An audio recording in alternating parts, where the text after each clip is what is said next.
Check, check. There we go. All right. Somebody must have kicked out the plug from the outlet or something like that. Hey, welcome to DragonCon 2014 once again. This is, oh my God, this is my 5th panel today. Bourbon. All right.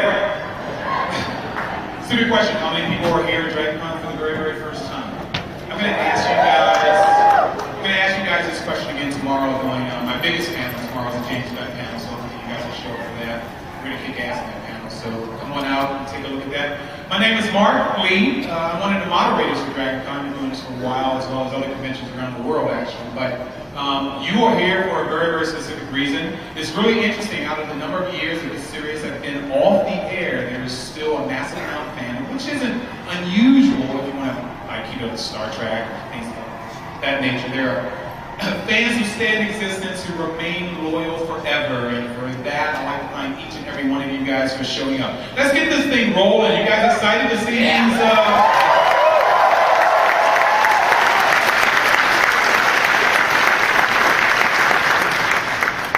Holy shit.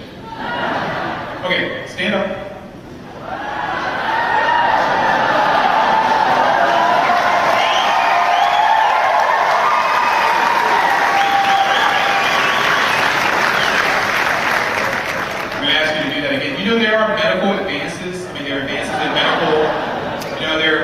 Doctors, things of that. I mean, dude, these are going to shave your damn chest. All right. I'll show you the real one so you get a good example. Without any further ado, this is Visit to the Fleet. This is a Battlestar Galactica panel, and we're going to bring out lovely guests out here without any further ado. I'm going to bring them out in this order. Her portrayal of Ellen Ty, we all know and love her. Let's give a nice DragonCon welcome to Vernon.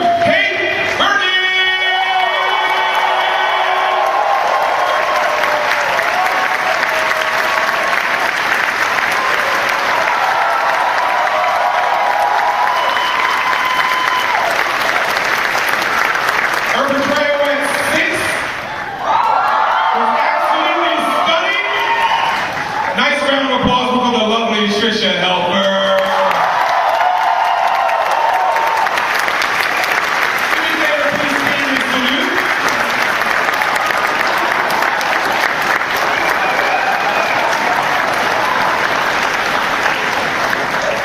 Okay, sit down. All right. Colonel Saltine himself, Michael Hogan.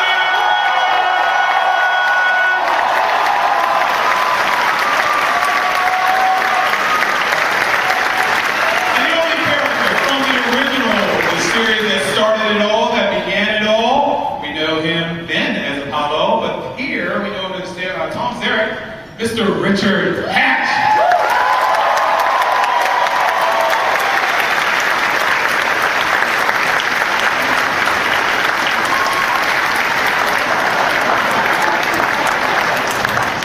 Okay, where are our microphone people? Okay, if you have any question you'd like to ask any of our fantastic guests up here on the stage, do me a favor. These microphone folks, fantastic, wonderful people, are holding the microphones up in the air. Make sure you go to them, line up behind them, and you can have your question answered.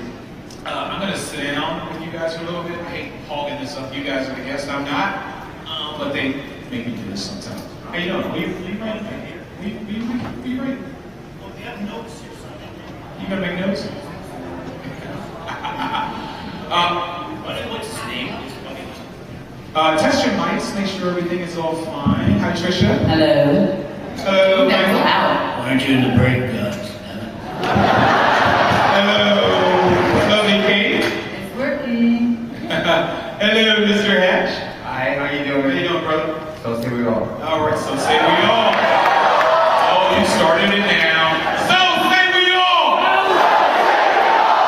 So say we all. So say we all. Alrighty. I am privileged and honored to have each and every one of you guys here, but I'd also like to preface that with the fact that I have grown up with the original.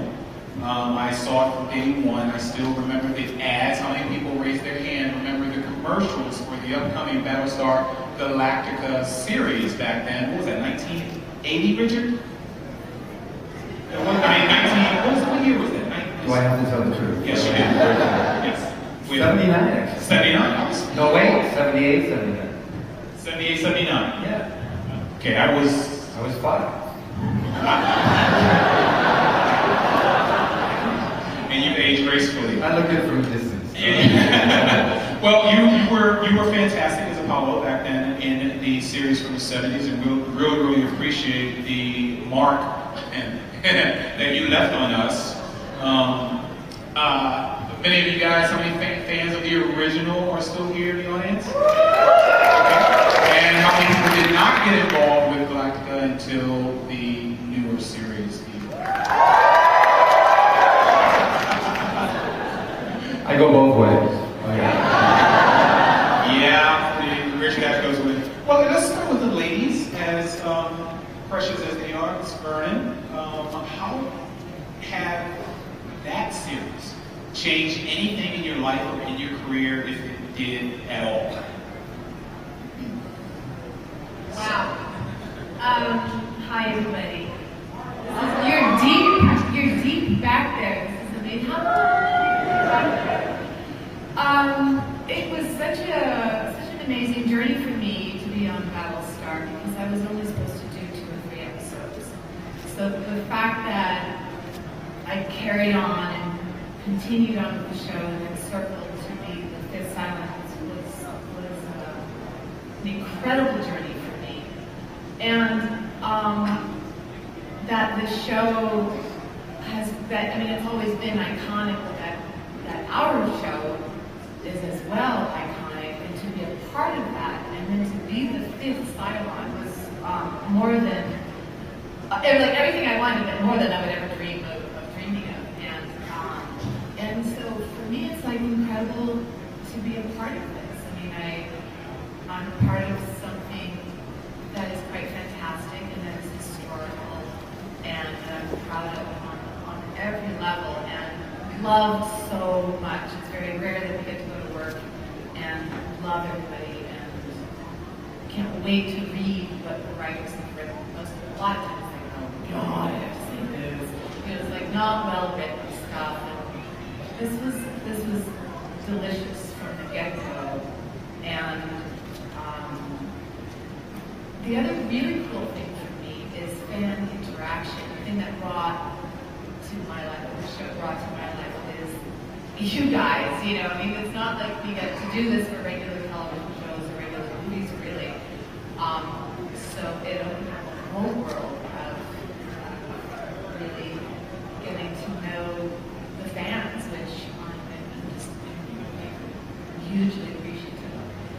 So it's fun to be recognized as Ellen Ty, and I'm very proud of it. I don't hide. And I get to, come back to these conventions and reunite with everybody. Well, I think when Battlestar came out, your series came out, I think it's probably the first time when I started setting my VCRs without a doubt. But watching it while it was still on, but still had because I wanted to come back and revisit what I seen previously. It's been a long time since I've done that for any show. But getting back to the question of how it did to your life, when I move on to Michael here, I think one of the things that struck me the most, well, not necessarily the most, yeah, one of the things that struck me the most is your realization of who you actually were by hearing the music that we thought you were just losing your mind. And you guys all remember the scene where he's hearing, do you hear that? Do you hear that? And we're like, oh my God, he's cracking up, like, don't make him a psycho with this It's movie. in the ship. It's in the fracking ship.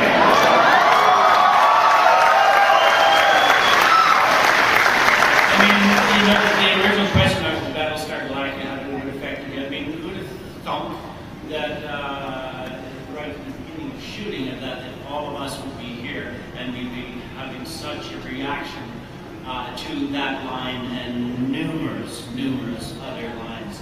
The neat thing about it is that in talking to a lot of you people today, and even saying that line right now, and I know the rest of us up here, we get shivers and get goosebumps with a lot of the memories and that line right there. It's in the ship, it's in the fracking ship. Would someone turn down that fracking music?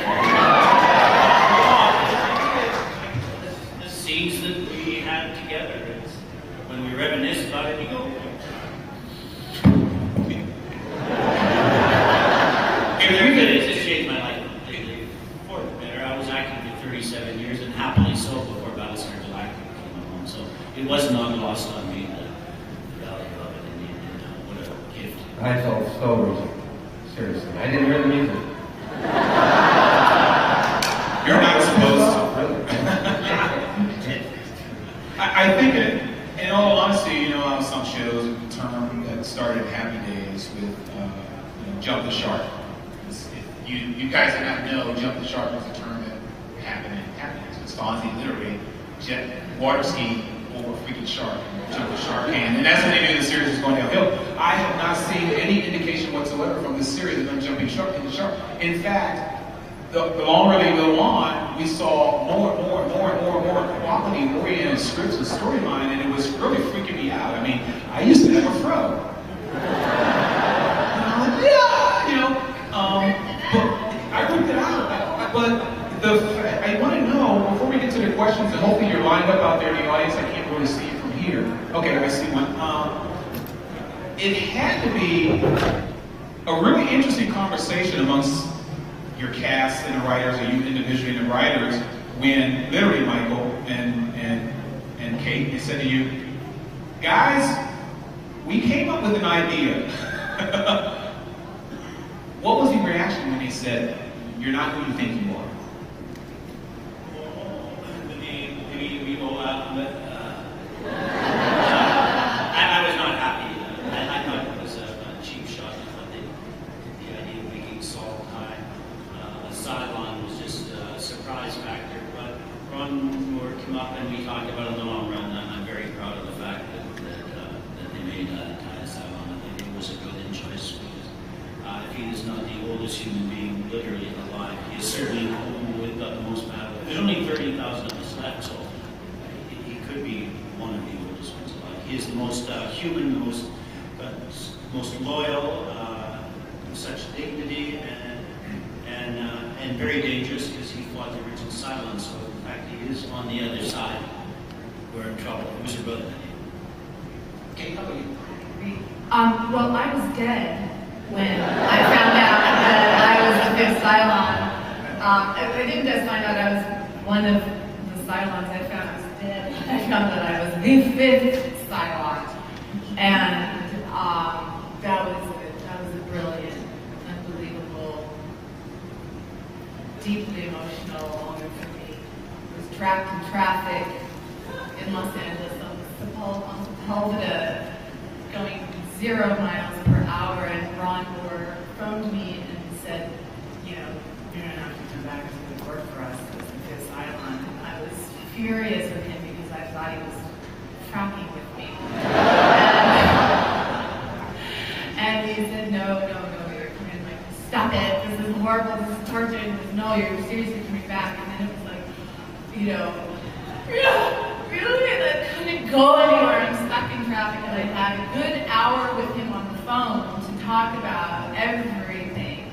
And it was the most incredibly emotional 45 minutes to an hour that I had probably in my life.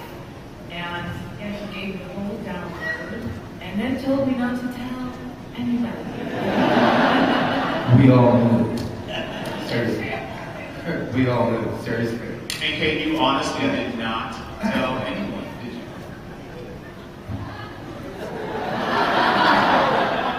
Well, no, I had to keep that secret for 2 years. But two years. And no, I said to Ron, I said, I am telling my mother, and I'm telling my agent. But basically, no, I couldn't talk about it for 2 years. Wow, that's incredible. Let's go on out to our fans. All right, you have a question right there in the back? Yeah, hi guys. So my question, obviously you had some great dialogue, some great writing on the show, but it also was a physical component to Battlestar Galactica. I'm wondering what scenes were either the most challenging or the most fun, or both. And this is for the entire panel. You had some cool scenes with me. Yeah, I got to punch you and kiss you and punch you again.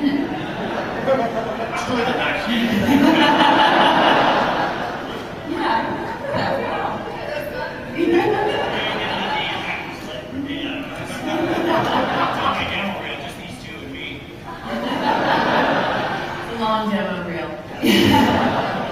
Yeah, I mean, if you're talking in terms of like stunt fights and things like that. Yeah, I luckily got to do some of it. I started out with kind of head six, I guess, capital six, head six, and didn't think I'd get to do any of that, and I love doing that kind of stuff. So I think the first time I got to do it was the Arrow of Apollo museum scene with Starbuck. Yeah, and we had a lot of fun doing that. I remember one of the takes, there's breakaway statues, and they didn't tell us that they'd run out of breakaway statues.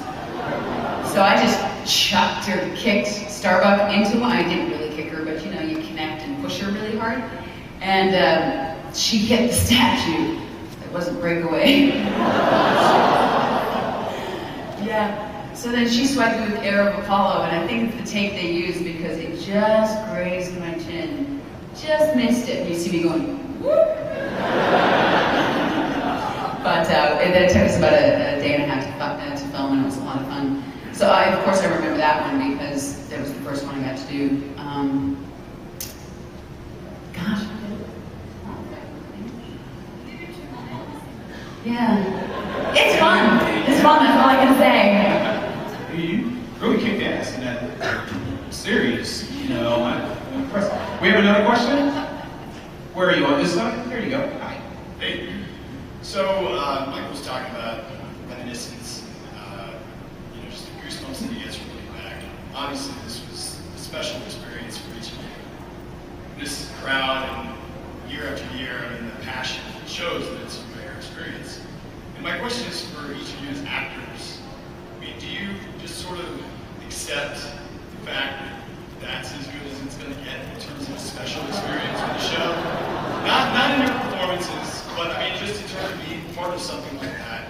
Or is it, I guess, like any relationship where, you know, you just remain hopeful that there's another one, maybe even better around the bend? Well, you know, they're all different. And I remember specifically when we started, we were shooting the miniseries, Eddie said to us, you know, kids, I was considered, I guess, a kid at that time. It's been a long time. You know, this is something special. And it was my first series. I didn't have anything else to compare it to, but I knew it was special at the time, and the fact that it's still living on. New generations are discovering it. People are watching it for the first time. It was something special. That's not to say some other things coming along that we all do don't have a place in our heart or aren't special in another way. But this definitely, looking back now, having done some other things, this definitely is something that will be one of the top things in my life. Yes. Well, let's segue that. Go all the way down the end of the table to Richard. The original Battlestar, when it came out, I think it was, at that time, the most expensive special effects ever on television at that time. I think Extras company did all that kind of stuff. So the acting was cheap. And Very special. No, it was absolutely incredible because it was almost immediately after the Star Wars era, when the Star Wars era was still going on when you guys came on, but pretty much that level of special effects we saw in Star Wars showed up in Battlestar. But in relationship to the question we just asked, did you see something special that was about to come out of all of this in the original series? Well, you know, it's really funny because obviously from the heels of Star Wars and everybody was excited about space, and then everybody thought this was a ripoff of Star Wars, but truth was they tried to pitch this before Star Wars came out, and you know, nobody was interested in sci-fi. So finally, after the success of Star Wars, they decided, yeah, let's put this out. And the thing was, we got cast at the last second. I mean, I got cast the same day, really, that they were filming. And I had to run over, jump into wardrobe, jump onto the set with the wrong lines, and basically, really, from that day one, I mean, day one, there was like film crews from all over the world on set. I've never seen anything so big. And actors, I gotta tell you, first days on a set, you feel like, I can't act. How am I gonna do this? Honestly, they're paying you all this money, and first days are terrifying for actors. So I was going, oh my God, what am I gonna do? And I couldn't, you know, I learned the wrong scene, and I had to learn it in 5 minutes when I put makeup on, but it was, from the get-go, we were working 18 hours a day. almost 7 days a week. And I know they took 7 days for the new Battlestar. For the original Battlestar, we got paid 3 times our salary, which is really good. Because of all the overtime. It was 12, 14 days per episode. Because of this theatrical style script being shot the old-fashioned way. So we didn't really have time to think about it. We really didn't. And then eventually, you know, when it came out, it really did incredibly well. 65 million people, but I'm sure everybody can testify out here that, you know, networks really didn't understand sci-fi. They really didn't embrace sci-fi. They weren't comfortable with sci-fi. And from the day one, they were already cutting the budget back. And I think we ended at maybe around 29, 30 million an episode, which today would be like a #1 show. But now there's so many more networks and studios. But honestly, you know, just like Star Trek, everything seems to all of a sudden go out, syndication. And in this crazy television world that we live in, it takes time for people to find a show. And so it seems like when you have a good show, eventually we fans, and I am a fan, I love great sci-fi. You know, we find those shows we love and those characters that we love. And this show really kind of a one-year show, which I've never seen a one-year show go out and have the impact that this one-year show had. But I also want to add to what Tricia was talking about is that, you know, I've been in this business, I hate to say it, I shouldn't hate to say it, I'm actually proud of it, 50 years in this business.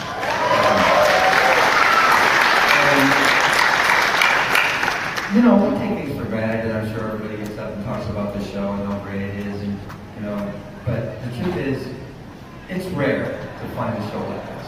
And unfortunately, we actors, we always want new territory, new characters to play, you know, new material. We're always searching for the next, you know, hill, and sometimes we don't realize what we've got until we lose it.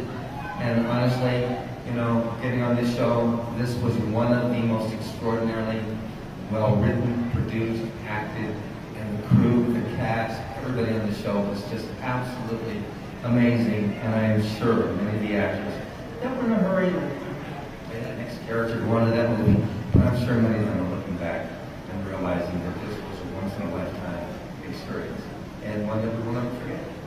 And I hate to say it. It was not a once-in-a-lifetime experience for you guys, because you guys are going to hit it big again. We'll see you. We're currently seeing you in other things, but I remember when Battlestar, this Battlestar, came on, and I said, wow, this is gritty. I mean, right down to the opening scene, or one of the scenes where you see literally Starbucks sitting there with a cigar in her mouth, and she's at the poker table. And I'm like, holy crap, man, they're oh my gosh, she just hit that guy, you know. The dirt, the grit, the actuality, the believability of shows such as that, and we're seeing that in movies now. Well, it's not just movies, Arrow. We're seeing things that it's not comic book bookish. It's how it actually would be if we in fact saw that level of the future. And it was believable. It's like, whoa. And the scripts, I agree with you, were incredible. We all loved the dialogue from line 1, line 2, everything that was said. The revelations that were given to us throughout that series. You guys really had us hanging on forever. And we loved it, but it's like, oh my God, you know, I need a drink, you know. Who do we have out there? Hi, over there, what's up? Question for Tricia. After Battlestar Galactica, you kept popping up in guest roles here and there. And it would take me a second to get you out of the 6 into the character that you were playing. Did you ever have that trouble? Basically, you were seeing guest starring roles while filming Battlestar Galactica and other shit. It was a series on Sony. After. It was after. Oh, and I guess he's basically saying that since your character as 6 on Battlestar, was it hard for you to transition out of that role as 6 into a new role? And that probably goes for everyone. into that new role of whatever series or whatever show you ended up with? I'm hoping I got that right, buddy. Yes. Actually, no. It's not difficult at all, because as an actor, that you're trained to do different types of roles. So you see them as a different person. You see them, and it's a completely different project. You know, and Richard touched on it a little bit. You also want to do other things. You know, you want to find a different facet of your personality to come out in a certain way, or you know, I find it fun playing a serial killer and then playing a lawyer and then going to play a Texas Ranger and then going to play a robot, and you know, it spices things up, keeps things fresh, and keeps you on your toes, I think. But I love Six. I love her. I actually did kind of slip into her a little bit in my new show. That it was just plug here, Ascension. Just finished filming, and Viandra, my character, is similar to Six in many ways, completely different human. But I did, in one line, I had to say, and for the hope and love of humanity.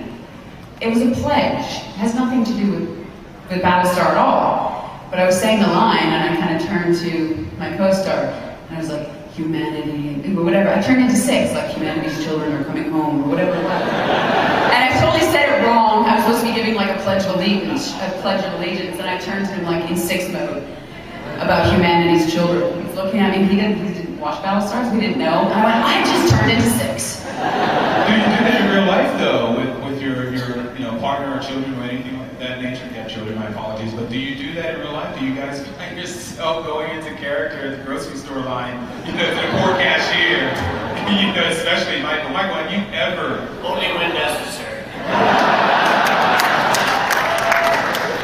I can see you online negotiating, like your insurance or something, and you're bringing us all, and kind of threatening what you'll do to them. Okay, let's go for another question out there. Where are we? Oh, there you go. Hello. Hi. First of all, I just want to say thank you guys. I had the Portlandia experience of watching Battlestar Galactica, and I binged it perfectly. It was fantastic out of my life. It's great. Thank you all so much for your hard work. I adore the show. I wanted to ask, I'm a huge comic fan, and there's so much buzz about, is Katie Sackhoff doing the Marvel thing? And obviously, I'm not going to ask you guys about that. I'm going to ask you guys about you. If you guys could be any superhero or villain, any sort of comic character, what would be your dream role to tackle as actors? You've all played such amazing heroes and villains and complex characters and brought these kind of archetypes to life. So I'd love to know if you guys were going to tackle superheroes and villains, if you could cast yourselves to play any role it would be. Robbie the Rubber Man, Elastic Man, I think. You're probably too young to know that one. His arms stretch, I can grab you at the back. Yeah, plus, okay, but I'm not. I have no idea, but the one that came into my mind was Robin Hood. I'm gonna steal from the rich and give to the poor. Yay! And wear those tights.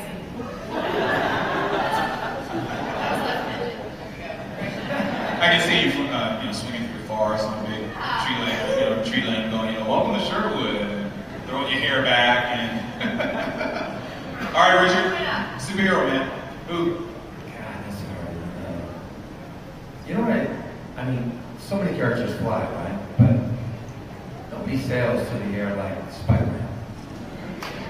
Really? Isn't that the coolest thing in the whole world? Yeah, Spider-Man.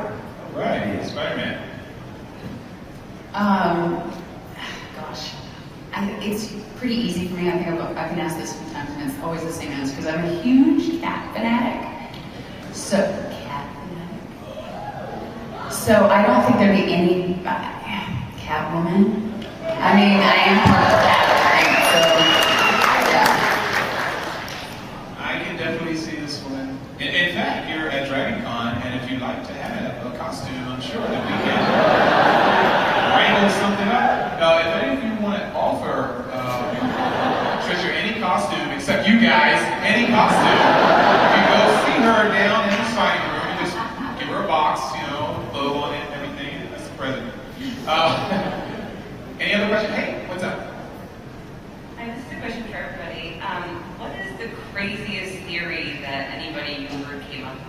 bonus points if it's a fellow cast or crew member for who the final Cylon, who the final five.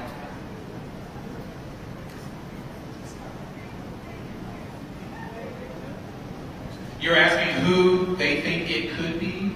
What was the craziest theory that they heard? Craziest theory. Before it was revealed. Before you guys and people were trying to figure it out.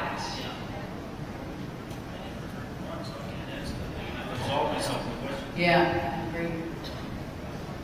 Who did you guys think it was? Yeah, that's the more important question. Yeah, Laura Rosalind, I think. I was hoping. Yeah, I was really hoping. Seriously. I could download it to anybody else. Yeah, I was hoping personally it was, James Callis, and we just knocked his ass off, But it'd be great if it was James as being, one of the Cylons. He deserved to. Richard, what do you think? My answer. Oh, I did. I'm sorry. Oh yeah. No, what I said was, I had no idea what it was. I think, unlike some characters, I, was really hoping I was a Cylon. No, really. I thought it was so cool to be a Cylon because, what better character to play? I mean, by the way, I hate to say it, but I think we're all actually Cylons. No, we are. We're like conflicted between that program part of ourselves and the human side, right? And we're all struggling to, deal with our dark side. And that's kind of a metaphor, I think, for life. Yeah, that's not water over there in Richard's. It's like deep. No. Great. Good answer. It was deep. It was very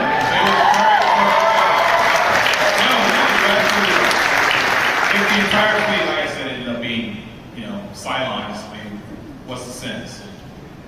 Their struggle. It would be very convoluted. I think it was nice that they came up with 5 that they did. Because they were really a shock to living daylights. I mean, Michael just rolled himself, what? No. That's basically what I was saying at the TV. Not him, but, it still ended up being quality. Who do we have out here? Hi, go for it. Hi there. This question is for Richard. So, I have watched Battlestar Galactica from the first pilot in the original series, and I have watched all the new ones as well. But I have to tell you that I have always had the biggest crush on you since. And my question to you is, what was your favorite episode in the original series and why? Wow, okay. Well, I actually like the first one, the movie, right? The first movie, I thought was really, really cool. And I like the final episode. The Hand of God, where we have the transmission coming from Earth. And we see that connection, between Battlestar being traveling through space and searching for a long lost planet. And so those two are my favorite. But I think, I hate to say it, I really think as great as the mythology and the backstory was, they really were rushing everything. We didn't have time to really prepare. And so a lot of those episodes in the middle for me got lost, but we kind of got back on track at the end. The beginning part was great, and the last couple episodes were great. But the middle part was really a struggle. But thank you. Thank you, by the way. Stand up. What do you look like?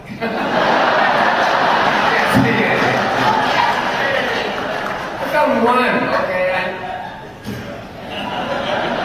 All it takes is one, right? But that was cool. You had the opportunity for both series. So if we could follow up on the newer series, I want to say, is there a favorite episode of yours? Because you were a badass from the beginning as well.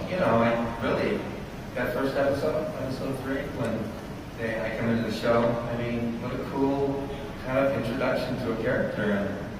And then I get to sit there and kind of describe Apollo, in mythology, the new Apollo, Jamie Rapper. And I gotta be honest, the one thing I missed, I'm sure every character would say this, we wish the show would go on and on, but I wanted to have that final scene with Jamie Rapper, since I had my first scene with Jamie Rapper, before they blow me out the air. I really wanted to have that scene. Yeah.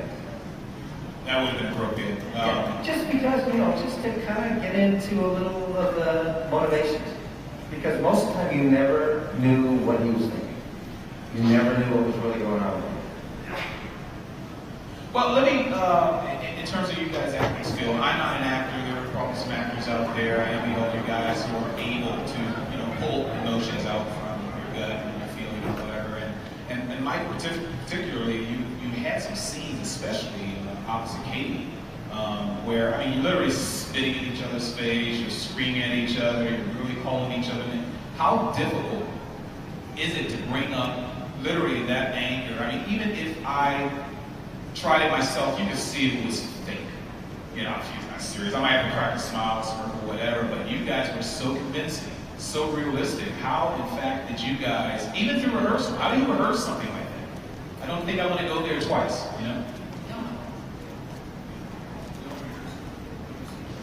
Yeah, you don't always rehearse it. We rehearse it while the sun fights half speed or something, or sometimes with emotional stuff. You do want to try and save it for when they're actually taking. One of the gifts of this Battlestar Galactica and this series is that it was basically a movie that took us 5 years to shoot. The characters were introduced, and then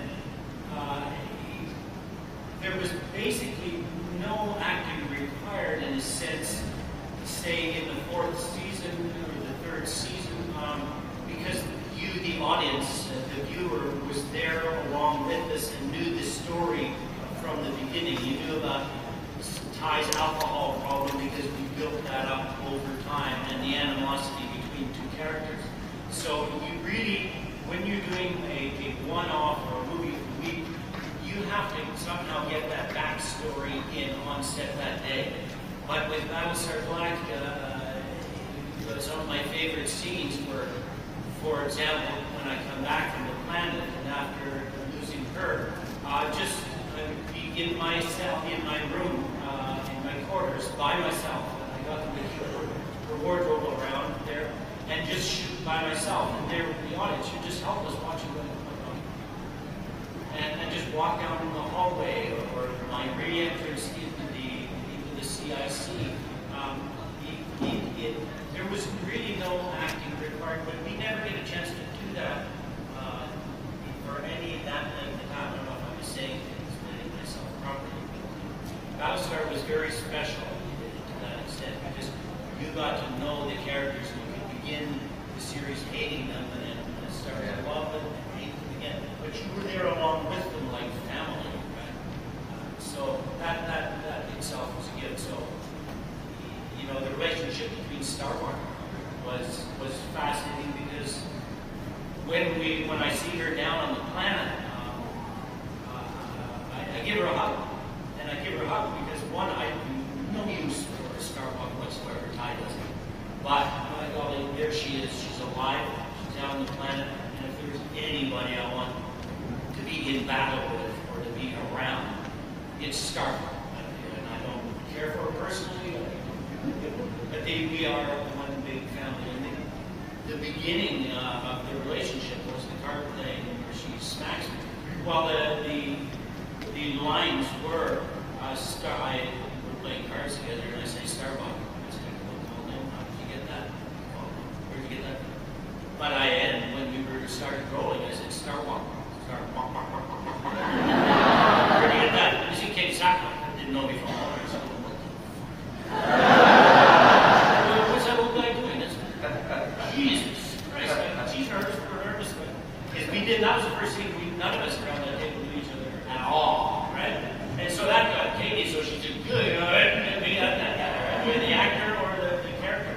So those relationships grew over, like this one coming on for the first time, the relationship we had. After a while, we didn't have to act, just we don't have to say anything, okay, here we are. And all of us. And do you remember when I came back, when I was reintroduced as the fifth, and I was so nervous, I hadn't filmed anything yet, and I could go to Michael's room, and I'm like, I'm so nervous, I don't know what to do, I don't know what to do, and just looking at me, he goes, you can't make the wrong choice, you are Ellen. And it was so interesting because I'd been gone for a while, and then I come back with this enormous amount of pressure. This was pressure coming back as a kid because there was so much, and emphasis on who's it going to be. And I was frightened and kind of spinning out, and he just like basically snap out of it. Share and the fact was, but it was a beautiful seed because it instantly brought me back to that truth. Because she's already in me, I am her. That homework's already been done over all those years. And I just needed to show up. Well, it's incredible. Just watching any craftsman, and a lot of you guys out here, you have your professions. A lot of you guys that probably cannot do what you do professionally, you probably can do what I do professionally, and we're sitting here amongst professionals, and they're literally sharing their craft with us and telling us how they come about, you know, bringing the quality that we've seen on television, and I am enthralled, I'm intrigued, I'm sitting here going, I can't do that. It's unbelievable what you guys. I don't know when you're very seldom as comfortable as we got to then get into a series like Battlestar Galactica, as opposed to an episodic thing where you have different characters, different guests every week. I mean, I'm a journeyman actor. I've been doing this for not quite as long as Mr. Patch.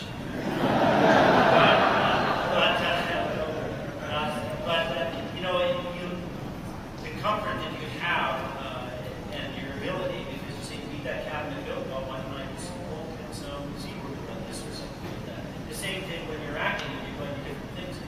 But you can, because you're reacting, it's our set, it's our cocoon, it's our spot, very comfortable and safe in it, as opposed to when you go and guest in some of these series,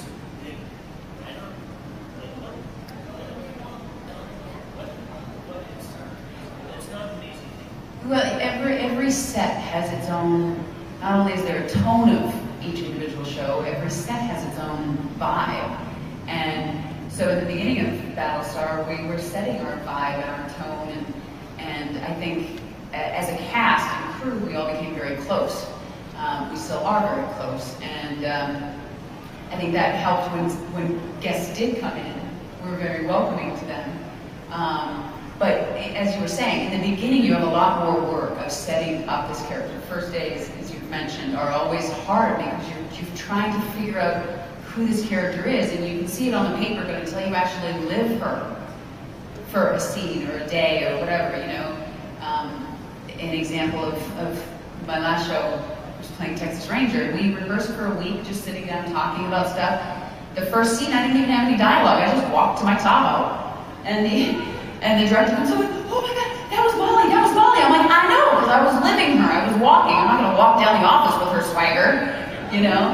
And that's the same thing with every time you do a role, you're settling in. So by third, fourth seasons, fifth seasons, we all know who we are as individuals, and we also know who we are as characters. And so I can look, you know, at Hogan and see Hogan and talk to Hogan, but then I can also flip like that and see Ty immediately, and I can slip into Six like that. And so you just, when you're reading your scripts in later episodes or later seasons, you're less, at least I'm less looking at it in terms of, okay, how is she thinking, whatever. I just know how she's thinking. And it just, and you're used to the sets, you're used to coming in there. You know, when I start a show for the first time, if there's new sets, I want to go sit in them for a while. I don't want to just walk into them as we're blocking. I want to go sit in there with our crew in there and see where the nooks and crannies are and see where things are. Because if if it's your house, your character's house that you've lived in for 30 years, and you're stepping foot into it for the first time, it's not going to be the same thing as if you've at least had some time in there. You know? Which it seems to me would make it even more devastating when you guys get canceled. We weren't canceled. Ron Moore thought it would take 3 seasons to tell the story. It took 4 seasons, the 5-book miniseries. But I said to him times over the run of the show, so are you going to keep going with this man, or are you going to stick with this? He said, no, when the story's told, the story's told. So yeah, he always had it. Well, we've been canceled. We knew that the end was coming, so there was. That's why there was a movie that took us 5 years to shoot. Why would he go any further with it? Yeah, it's the end of the story, so that's made of the book. I'm sorry, Kate. No, I just wanted to add to the idea of stepping onto the set for the first time. You're speaking your words as this character for the first time, you're meeting people for the first time. And so basically my first scene was the dinner table scene. And Eddie was directing, and thank God Eddie was directing because he indulged me. And as an actress, we spent all day on one scene, which is unheard of in television. And it's the first time I met Hogan, you know, and it's the husband and wife reuniting for the first time. And working with Hogan, it was like, you know, it was like two kids in a sandbox getting into trouble at the dinner table. You know, it was like, we busted back. And I looked around, and Ellen, like every scene that every characteristic that was inherent in Ellen was planted in that episode, at that dinner table. She's uniting, manipulative, sexual, funny, dangerous. Put her leg across the table on the Jamie. spot, almost spot. He wasn't. She didn't tell me she was. It's in the jailer. It's in the line. It wasn't a spy. Welcome to DragonCon! I was directed by Edward to stretch my leg out and press into this silk. Really? These people. And Jamie was like, Okay, I think we got another. Are we on that side? Go for it. By the way, we've only got 5 minutes left. All right, thank you very much. 5 minutes. Hi everyone. The writing for the show was absolutely wonderful.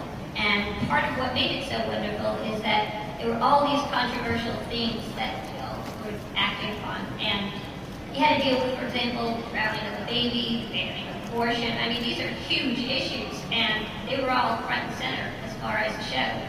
I'm guessing you didn't have a lot of notice in advance that some of these things were going to be in the script, so I'm just curious, how did that affect you all when you actually read that in the script? So did it affect your personal lives? Did it affect you personally? Anybody in specific you want that as a question to go to, or anyone? No, that's for anyone. Well, yeah, I have to say one thing.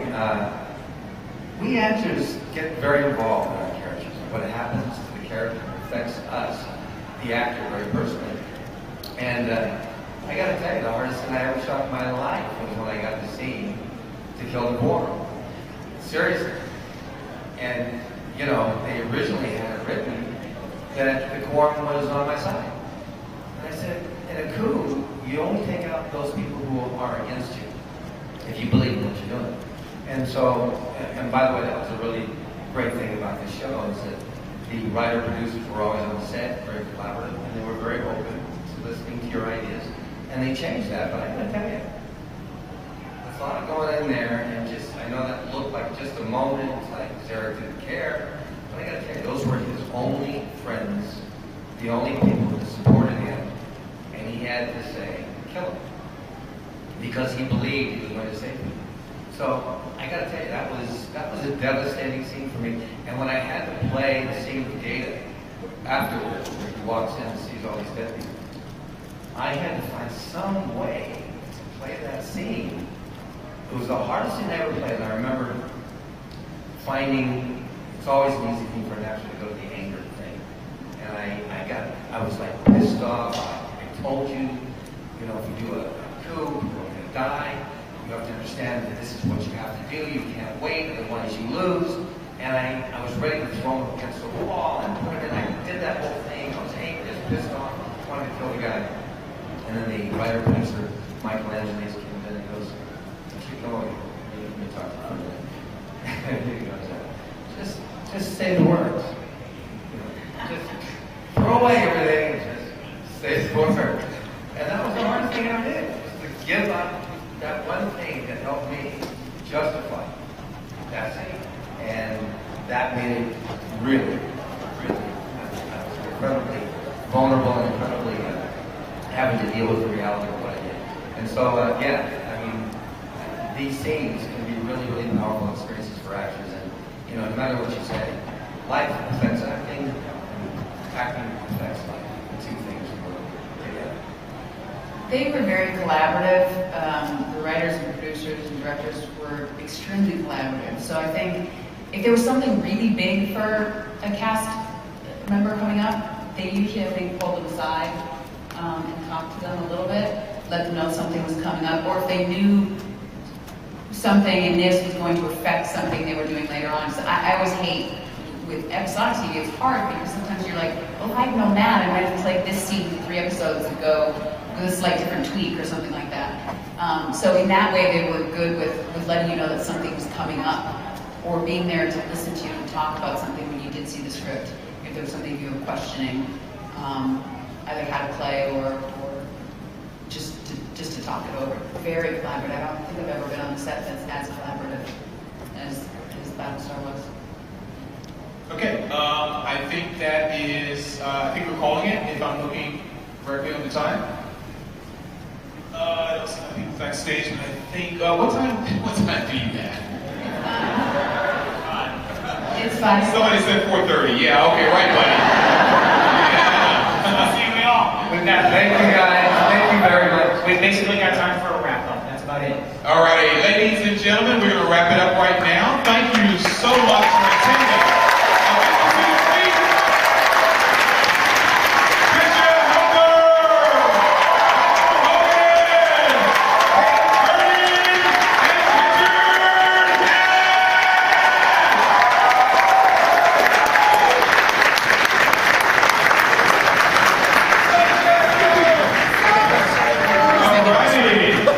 Stand by. Oh, did you guys enjoy that?